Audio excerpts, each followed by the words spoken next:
Hey everyone, in today's vlog I want to really go hard and talk about the ego versus spirit. And everyone, even over the weekend, somebody came up to me and asked me, I just like, who am I? How do you answer that question? Like, who am I? And what I said to her when she asked me this question is that in itself is ego. When you're asking a question with an expectation, which is what I talked about meditation last time, when you're going into a question with an expectation already, which is what, if you think about it, when you go to school, right, you're educating yourself and you're looking, the questions need answers presented to them, right? But this flips. If you go get your PhD and you start doing more scholarly work, that actually flips. You are looking at the world from a lens of a question. You are now switching, and you're not expected to go hunt for an answer and find an answer on Google or in a textbook written by who knows which author. So instead of being molded as minions, where the answers are there and you're expected to find the answers, usually without a lot of effort, when you go to do your PhD work, the switch flips and everything, all of your scholarly research, your work is going to be expected to do.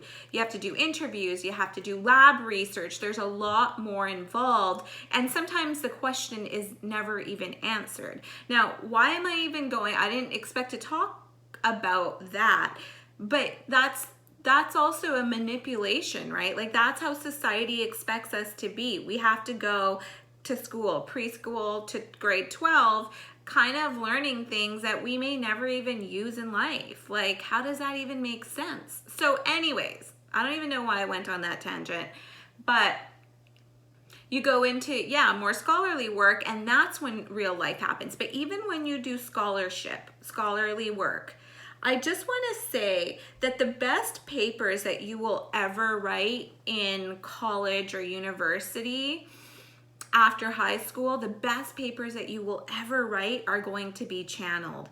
Back in my last life, when I was a nurse, that is something that I noticed. And I have always worked really hard for my grades, like really, really hard, way harder than my brother ever had to work.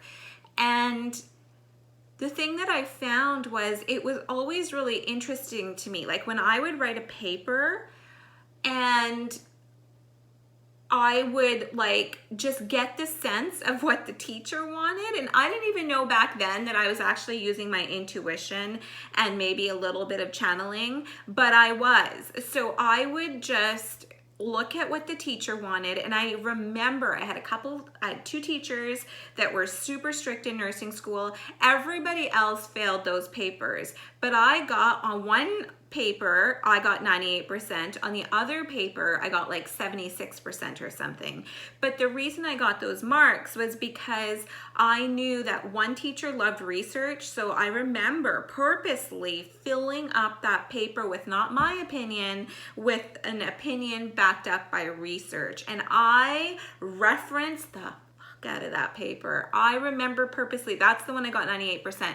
The other one, I knew that this teacher's background, she's really strict, but I knew that the other courses that she taught, and even though at the time I was like only 19, I think, when I got into nursing school really young, and I remember thinking, okay, these are the classes she teaches, these are probably her expectations. And because I knew she was such a hard ass, I even would email, I would keep my communication open with her, and it helped. Like, I'm the one that got the 76% while most of the rest of the class failed. So it wasn't a high mark, but I didn't have to write it again.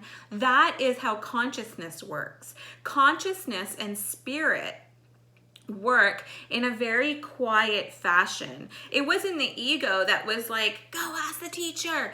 Don't you know what the teacher's doing? It wasn't the ego, because that's how the ego works. The ego yells at you. The ego makes you overly excited about things or superly fearful. It's like one extreme or the other.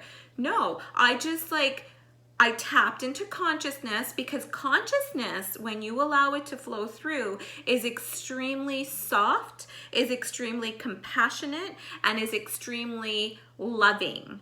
So and that's what happens. I just knew. Everybody was like, how did you know to write what you wrote on the paper? And then afterwards, like a lot of the guys or nursing, like a lot of the my friends took my paper, just read it over so that they could answer the questions that I had answered in my papers. So when they would ask me, like, how did you know? At the time, I'm just like, I don't know. I just know that she likes research and she's taught like family nursing. And so I just made sure I put every single dynamic of a family in my paper. But now that I'm older and I think back, I was just allowing consciousness to flow through me. And I didn't judge the answers. I allowed them to happen. I allowed life to just flow.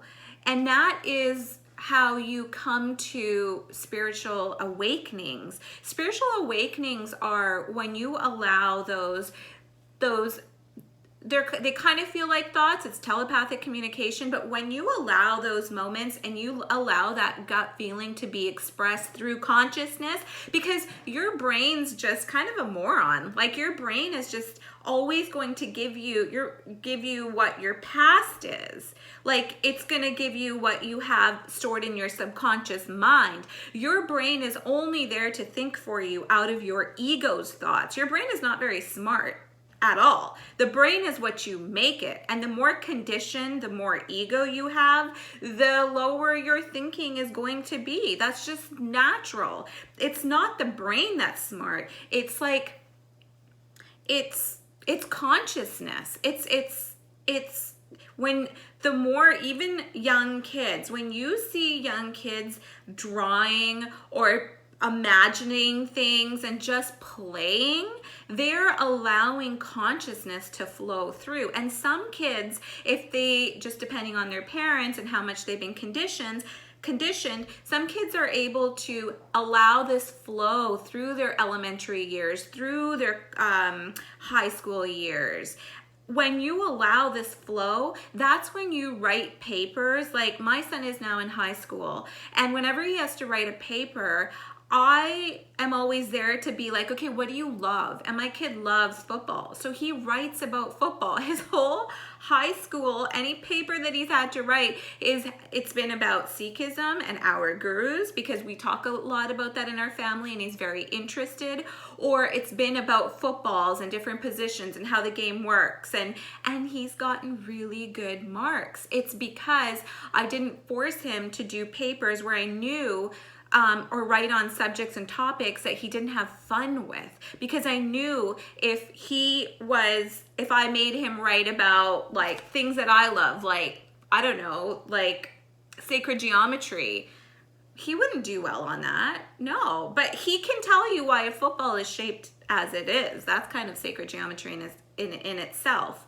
So when you're doing or writing things and you're enjoying yourself out of fun, that's when consciousness opens. Your brain, if I gave him, okay, go write on sacred geometry, then the brain kicks in, because he's going to be like, I don't know anything about it. How do I find stuff? Now he's just chasing. And the ideas he's going to present to me are going to be other people's ideas anyways. So that is the difference. The brain is not that's your ego. It's not the smart. It's not where, like, all these people that are mathematicians, you think when they're writing formulas, they're not channeling, they're tapping into their consciousness. So that is the difference between the ego and consciousness. And that's the living of ease. That's when you come into, in Chinese, it's called Wu Wei. That it's a form of living with ease. That's when you're living and tapping into consciousness and not coming from your ego and your brain all the time. Love you guys. Bye.